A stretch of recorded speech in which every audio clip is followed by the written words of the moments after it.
نہج البلاغہ خطبہ نمبر 42۔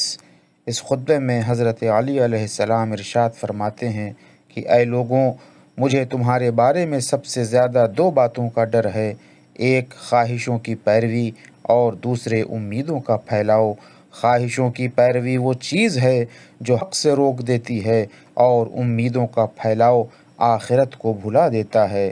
تمہیں معلوم ہونا چاہیے کہ دنیا تیزی سے جا رہی ہے اور اس میں سے کچھ باقی نہیں رہ گیا مگر اتنا کہ جیسے کوئی اونڈیلنے والا برتن کو اونڈیلے تو اس میں کچھ تری باقی رہ جاتی ہے، اور آخرت ادھر کا رخ لیے ہوئے آ رہی ہے، اور دنیا و آخرت ہر ایک والے خاص آدمی ہوتے ہیں، تو تم فرزند آخرت بنو اور ابنائے دنیا نہ بنو، اس لیے کہ ہر بیٹا روز قیامت اپنی ماں سے منسلک ہوگا۔